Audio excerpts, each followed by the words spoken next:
The making of a Prime Minister. मुश्किलों का अंबार है, वही तो मेरे हौसलों की मीनार है। हिंदुस्तान में दो प्रधान दो निशान नहीं चलेंगे। अगर इतनी ताकत ये पाकिस्तान के खिलाफ लगा दे तो आतंकवाद आसान हो गया।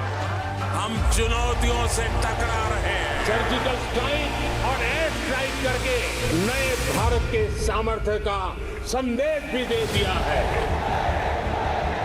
तुम उठो, तिरंगा लहरा दो। जननायक नरेंद्र मोदी के 20 वर्ष पुराने भाषणों पर आधारित एक बेहद लोकप्रिय कार्यक्रम। क्या कहते हैं नरेंद्र मोदी?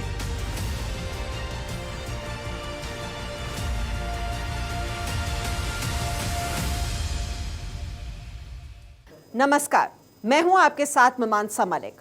हमारे खास प्रोग्राम क्या कहते हैं नरेंद्र मोदी में आज हम आपको सुनवाएंगे पीएम मोदी का वो ऐतिहासिक भाषण जो उन्होंने 12 जनवरी 2020 को कोलकाता में दिया। एक कार्यक्रम के दौरान पीएम मोदी ने कहा कि कोलकाता पोर्ट सिर्फ जहाजों के आने जाने का स्थान नहीं है। कोलकाता पोर्ट अपने अंदर इतिहास समेटे हुए है, जिसने स्वराज को पाते हुए देखा है। भारत में पोर्ट लेड डेवलपमेंट को नई ऊर्जा देने का भी मैं समझता हूं इससे बड़ा कोई अवसर नहीं हो सकता। स्थापना के 150वें वर्ष में प्रवेश करने के लिए कोलकाता पोर्ट ट्रस्ट से जुड़े आप सभी साथियों को बहुत बहुत बधाई देता हूं, अनेक अनेक शुभकामनाएं देता हूं। साथियों, थोड़ी देर पहले यहां आज के इस पल की गवाही देने वाले डाक टिकट जारी किए गए। इसी के साथ इस ट्रस्ट के कर्मचारियों और यहां काम कर चुके हजारों पूर्व कर्मचारियों की पेंशन के लिए 500 करोड़ रुपए का चेक भी सौंपा गया। विशेष रूप से 100 वर्ष से अधिक आयु के वरिष्ठ महानुभावों को सम्मानित करने का गौरव मुझे मिला। कोलकाता पोर्ट ट्रस्ट के माध्यम से राष्ट्र सेवा करने वाले ऐसे तमाम महानुभावों को और उनके परिवारों को मैं नमन करता हूं, उनके बेहतर भविष्य की कामना करता हूं।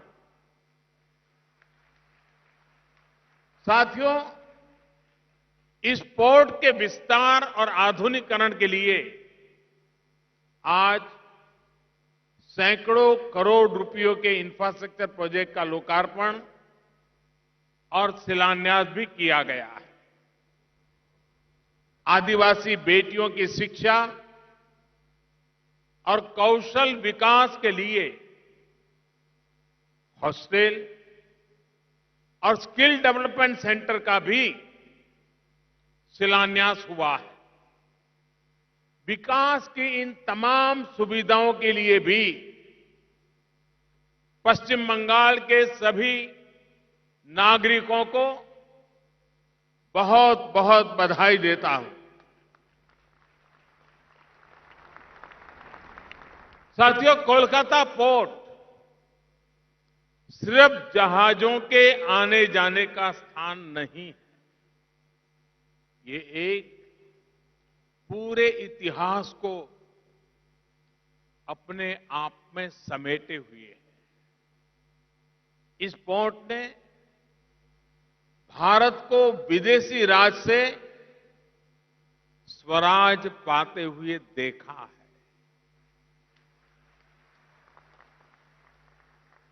सत्याग्रह से लेकर स्वच्छाग्रह तक इस पोर्ट ने देश को बदलते हुए देखा है।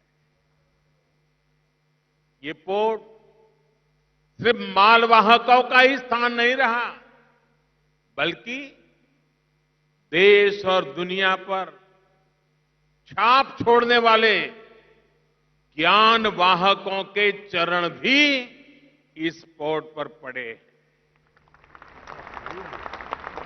अनेक मनीषियों ने अनेक अवसरों पर यहीं से दुनिया के अपने सफर की शुरुआत की थी। एक प्रकार से कोलकाता का ये पोर्ट भारत की औद्योगिक, आध्यात्मिक और आत्मनिर्भरता की आकांक्षा का जीता जागता प्रतीक है। ऐसे में जब ये पोर्ट 150वें साल में प्रवेश कर रहा है, तब इसको न्यू इंडिया के निर्माण का भी एक ऊर्जावान प्रतीक बनाना हम सबका दायित्व है। पश्चिम बंगाल की, देश की इसी भावना को नमन करते हुए मैं कोलकाता पोर्ट ट्रस्ट का नाम भारत के औद्योगिकरण के प्रणेता, बंगाल के विकास का सपना लेकर जीने वाले और एक देश एक विधान के लिए बलिदान देने वाले डॉक्टर श्यामा प्रसाद मुखर्जी के नाम पर करने की घोषणा करता हूं।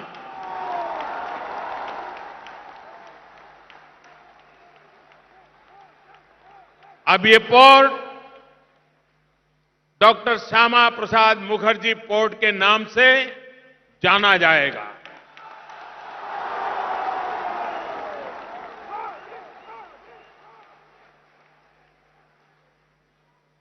साथियों, बंगाल के सपूत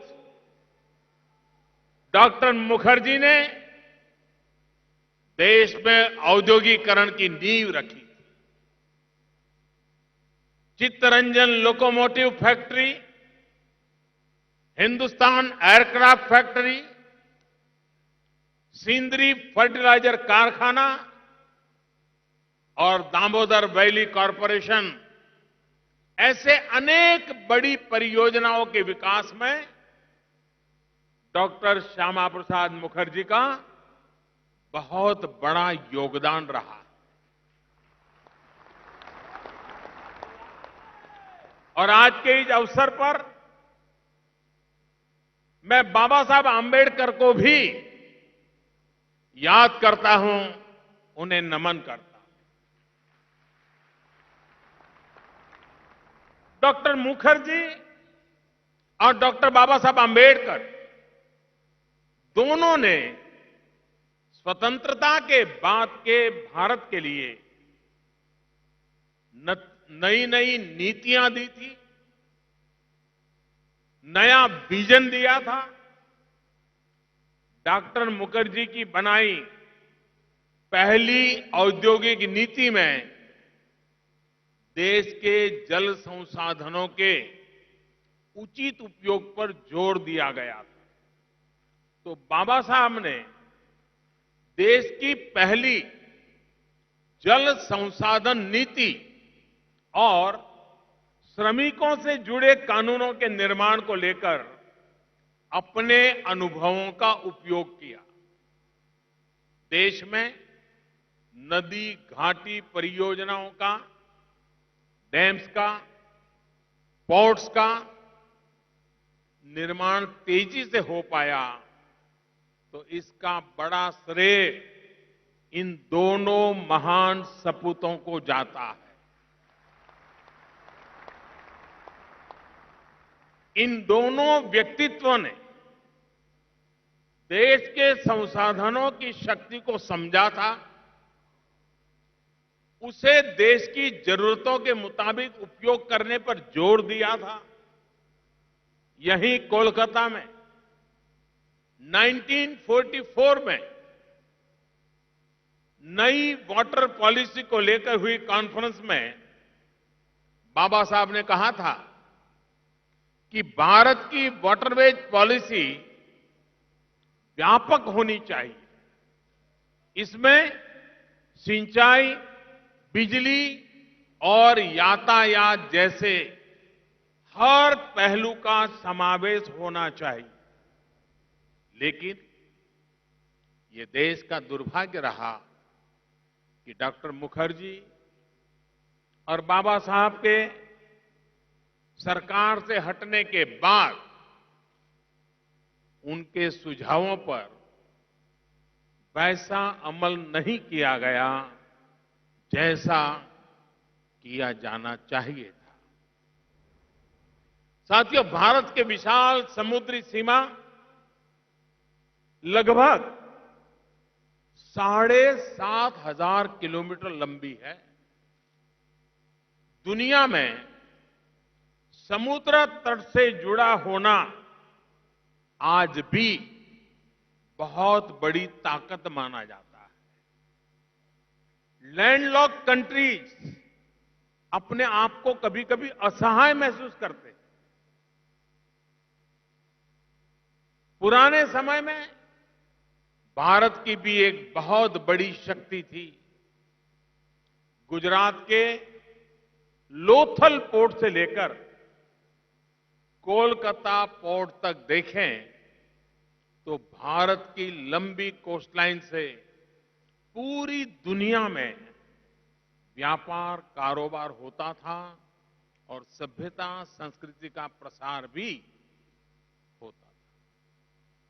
साल 2014 के बाद भारत की इस शक्ति को फिर से मजबूत करने के लिए नए सिरे से सोचा गया, नई ऊर्जा के साथ काम शुरू किया गया। साथियों, हमारी सरकार ये मानती है कि भारत के बंदरगाह भारत की समृद्धि के प्रवेश द्वार है और इसलिए सरकार ने कोस्ट पर कनेक्टिविटी और वहां के इंफ्रास्ट्रक्चर को आधुनिक बनाने के लिए सागरमाला कार्यक्रम शुरू किया। सागरमाला परियोजना के तहत देश में मौजूद पोर्ट का मॉडर्नाइजेशन और एक नए पोर्ट के डेवलपमेंट का काम लगातार किया जा रहा है। सड़क, रेल मार्ग, इंटरस्टेट वाटरवेज और कोस्टल ट्रांसपोर्ट को इंटीग्रेटेड किया जा रहा है। ये परियोजना कोस्टल ट्रांसपोर्ट के जरिए माल ढुलाई को बढ़ाने में बहुत अहम भूमिका निभा रही है। इस योजना के तहत करीब 6 लाख करोड़ रुपए से अधिक के 650 प्रोजेक्ट की पहचान की जा चुकी है। इनमें से 3 लाख करोड़ रुपए से अधिक के 200 से ज्यादा प्रोजेक्ट पर काम चल रहा है और लगभग 125 पूरे भी हो चुके हैं। The making of a prime minister. मुश्किलों का अंबार है, वही तो मेरे हौसलों की मीनार है। हिंदुस्तान में 2 प्रधान 2 निशान नहीं चलेंगे। इतनी ताकत ये पाकिस्तान के खिलाफ लगा दे तो आतंकवाद आसान हो गया। हम चुनौतियों से टकरा रहे हैं। सर्जिकल स्ट्राइक और एयर स्ट्राइक करके नए भारत के सामर्थ्य का संदेश भी दे दिया है। तुम उठो, तिरंगा लहरा दो।